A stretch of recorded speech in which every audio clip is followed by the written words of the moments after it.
All right, this is the Ion XE20. This is our new board in Studios 1 and 2.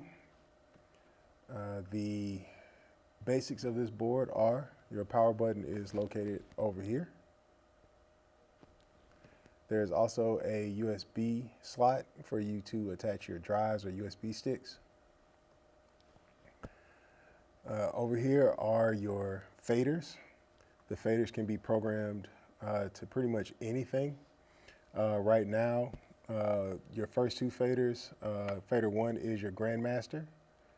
So this controls all your max power lighting or max power for your lights. The second fader controls the timing for changes. So with it all the way down,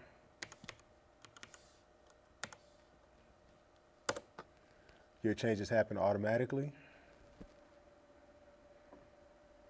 If it is pressed all the way up, your changes happen over 5 seconds.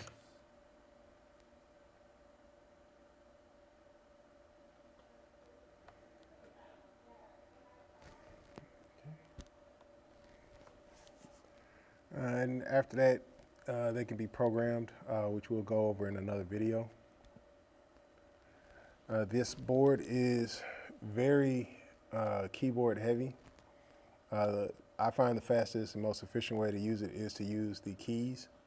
The lighting system in Studio 1 is exactly the same. The lights are numbered exactly the same as it was with the previous board. So 1 through 10 are your sleds or your soft LEDs. You can use the mouse to click through the individual lights that you want. Once you've clicked them, you hit enter to activate them. The far right wheel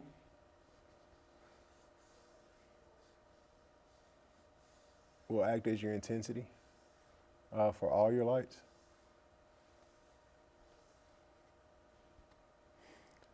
You can also use the clear button to clear your selections. And with the keyboards, you can either type a number, hit enter, and it'll select that light individually, or you can do 1 through 8, and it'll select 1 through 8 for you. If your lights aren't in sequence, you can do 1 plus 10 plus 18, and it will select just those 3 lights for you.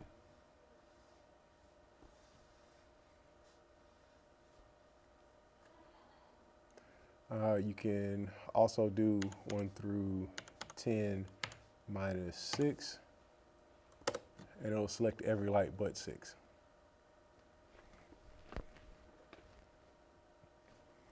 Now, once you've selected lights, you come over to this part of the keyboard. You have an @ full and out. So full commands it to put those lights up to max power. Out turns them completely out. It zeroes them out. And if you do at and a number, it'll go to that percentage. So if we do at 55, it will light the lights up to 55%, or power the lights to 55%.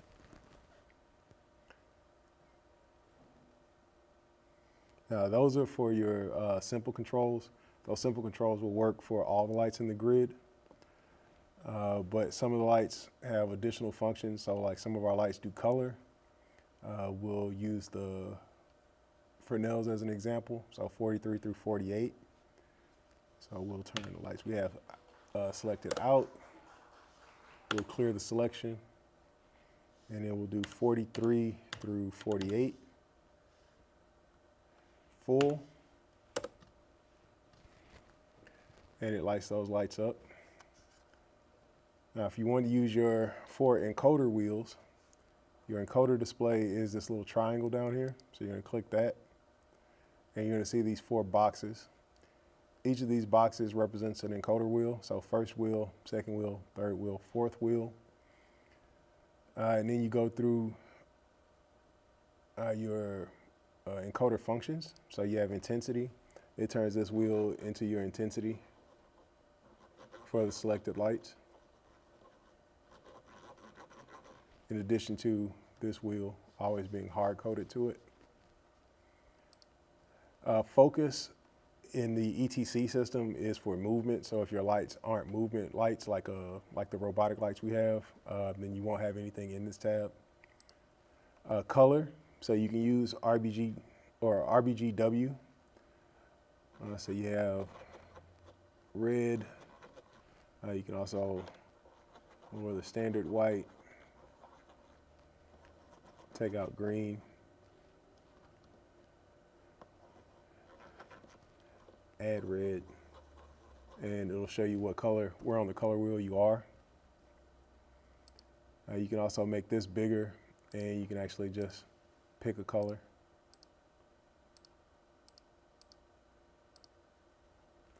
Now that's the RBG mode. If you click color again, it'll take you to HSI.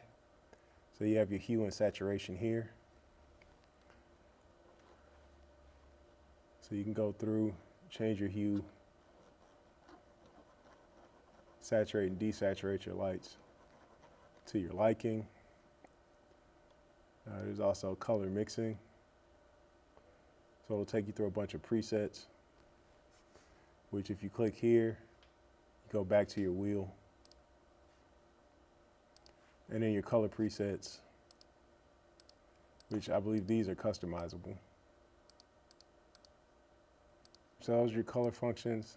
Shutter would be for like strobes and stuff like that. These lights don't have that function. Image would be for your gobos, and form is usually for like your edge and focusing and diffusion.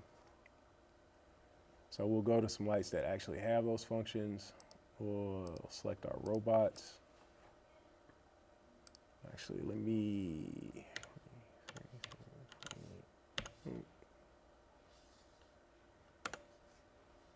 and 31 through 34.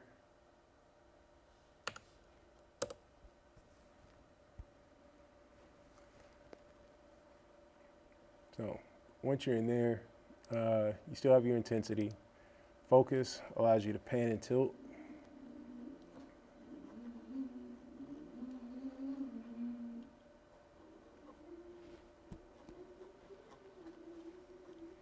And move your lights. Any section that has multiple dots at the bottom, you can actually click through and see the other encoder functions attached to them.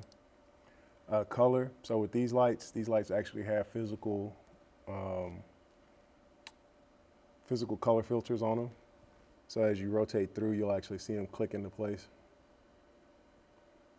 And so you have your filter 1, or color select 1, color select 2.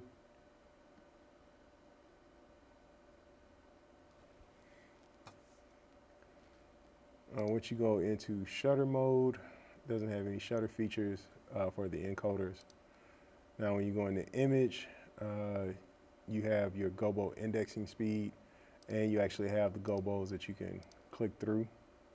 So you would just roll through on the wheel on these. Also for your gobo select 2.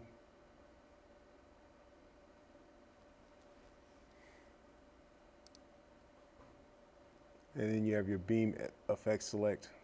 Basically, that is your prism. So once you turn it on, you get the prism effect on your light. When you go into form, you have iris, which is kind of like a vignette for your light. And then edge increases and decreases the focus in it.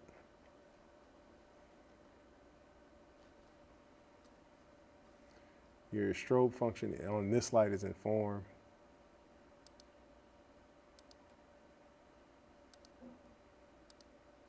So you have different strobes and different, you have a strobe function and a pulse function in it. And then your diffusion just adds diffusion to your light, which should still be affected by the edge.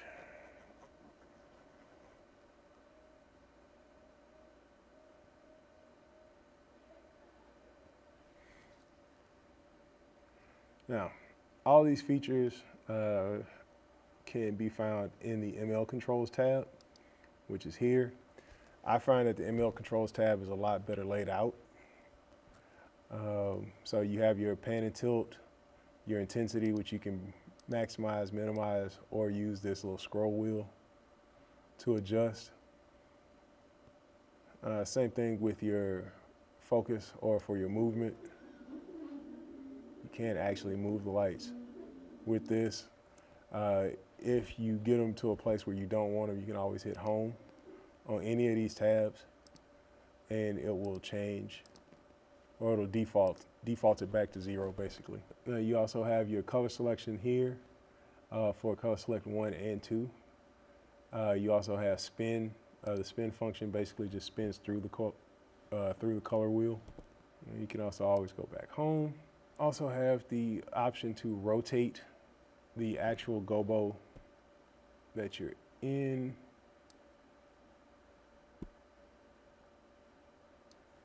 Which is located here. So you would change it to which direction you want to rotate it, and then you would change the speed. There we go.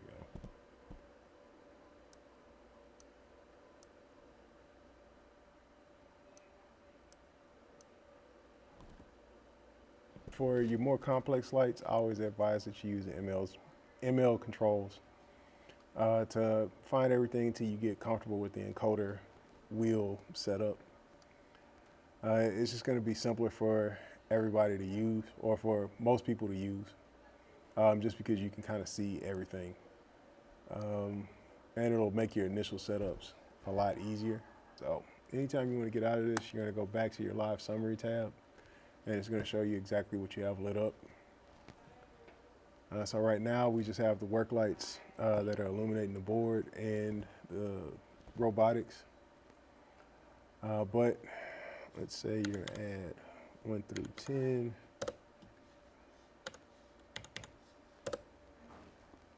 To light up your set. Maybe 43 through 48. As your backlights.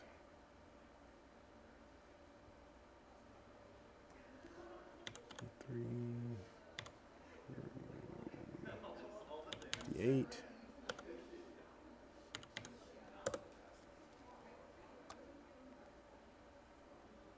Add some set design or set decoration. And we want to add some color. And you want to save this as a cue to be able to go through for a different part of the show, or a different part of your show. That's where your PSD list comes in. These are all your cues. So we're going to name this Q, let's see, 8's available, so we'll record it as Q8. So you're going to hit the record button, Q, the number 8, and enter. And it'll record it as Q8. Now there's a couple of ways that you can go to a Q. You can hit go to Q, and let's say we go to Q number 1.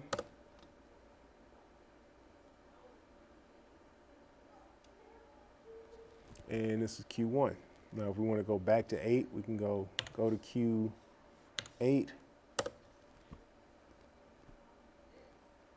And it'll take us right back to where we were. If you want to shift through the cues, you have your playback master, which is here. The square will take you to the cue before. And the play button will take you to the cue after. And you can see how it's changing in your live display as it's going back and forth through the cues. Now, when you're in your PSD list, you can label your cues however you want. So you're just going to click on it. It's going to open up the virtual keyboard. You can use the keyboard here to type in whatever you want. So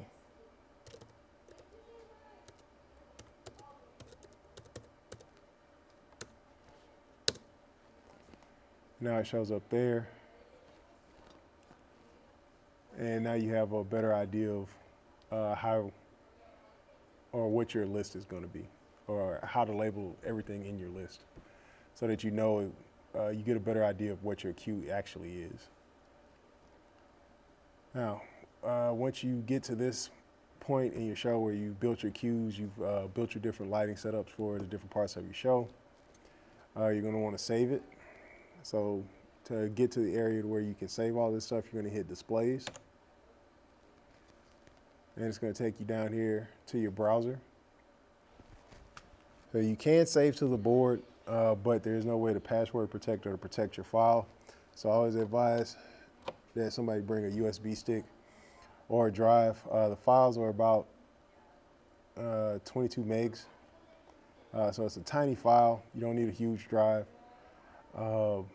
You plug it in. It should be formatted for a Windows computer. So any kind of FAT32, FAT16, exFAT should work. Once you go in there, you're going to go to File. You're going to go to Save As. You should see your drive there. So you're going to click that. You can add a new folder if you want. So you name your folder.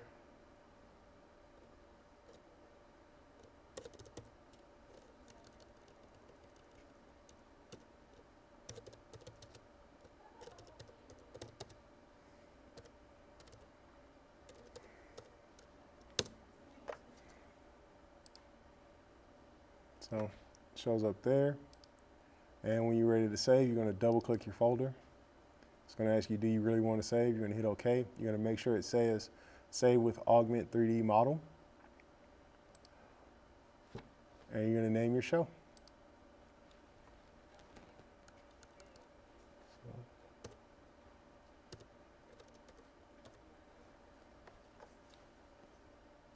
You hit enter. It saves your show. And you're good to go.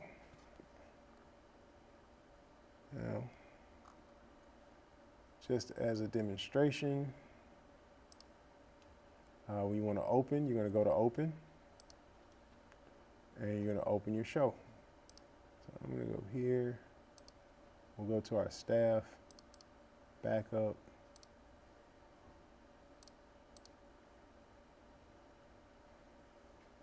Now, you can see the queue list is gone because there aren't any queues saved to this. There's actually not anything saved to any of the faders either because this is the initial setup. Right? So if you want to go to your folder, right, you're going to do the same thing, open. You saved it to test folder.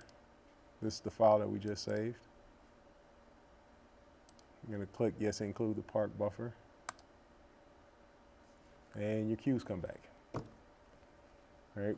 So when you save your file, you're going to be saving all your queues, all your fader information, everything that you have programmed in the board. So best practice is to do that, is to save it just because you never know, your file could be deleted. This thing could fail. Somebody could mistakenly make changes to your profile and not realize it. So it's best to keep a copy with you. You can run it off of your drive, so you don't actually have to save anything to the board at all. You can just carry it with you. That's the basics of the board.